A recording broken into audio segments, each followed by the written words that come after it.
Сәлем достар, баршаңызға қайырлы таң. Ал мен балықтар белгісіндегі адамдарға арналған өзімнің кеңесімді ұсынатын боламын. Жалпы сіздер 2011 жылы көктем мезгілінде қандай дүние жасасаңыздар, дәл осы маусым айында соны қайталайтын боласыздар. Ал маусым айында бізде Юпитер мен Марс планетасы бірге келеді. Марс планетасы сізді әрекет етуге итермелейді.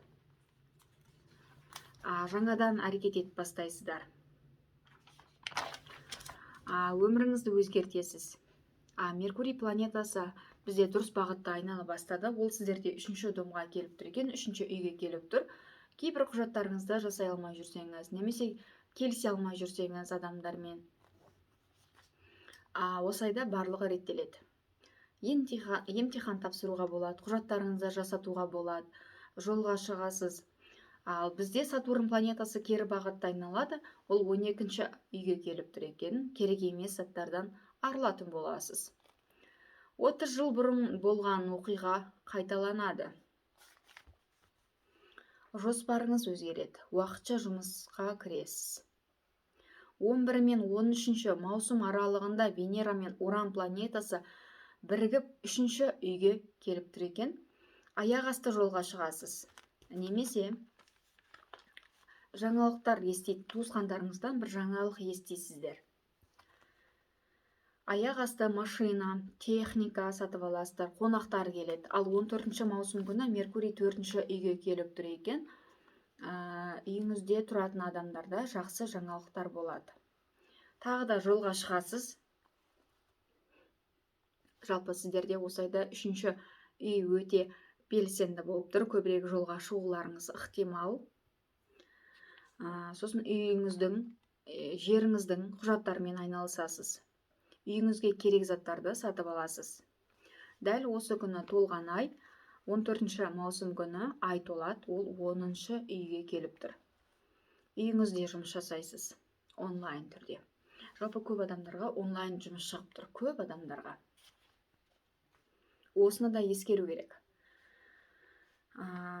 Жұмысыңызды басқа бөлімге ауыстырасыз. Жұмыс жөнінде бастығыңызбен сөйлесесіз. Көпшілік алдында сөйлейсіз. Ал 22 маусым күні Солнце күн белгісі 5-ші үйге келіп тұр екен. Кәсібіңізден көп табыс аласыз. Әдемі жерге барып демаласыз. 24 маусым күні Венера 4-ші үйге келіп тұр екен. Өзіңізді жайлы сезінесіз. Отбасыңызда бір жақсы мереке болады. Ал 28 маусым күні Нептун кері бағытта айналады, ол 1-ші үйге келіп тұр екен. Өміріңізде таңғаларлықтай оқиғалар болады. Әулие жерлерді аралайсыздар. Визуализация жасайсыздар. Кітап жазып, көрмеге дайындаласыз, бір шығармашылық жұмыспен айналысасыздар. Кейбір бір бастамаңыз кейінге шегеріле береді. Кейін жасайым, ертең жасайым, ары күні жасайым, келесі айда жасайым деген сияқты кейінге шегеріле береді. Ара қатынастан 2-ші жартыңызды тек желтоқсан айында кездестіресіз. Бұл айтылғандарды 13 мен 19 наурыз аралығында туылған адамдар көбірек сезінетін болады. 29 маусым күні жаңа ай 5-ші үйге келіп тұр екен. Өзіңіз бала сияқты боласыз. Бала көтеруге, эко жасатуға өте күшті мүмкіндік.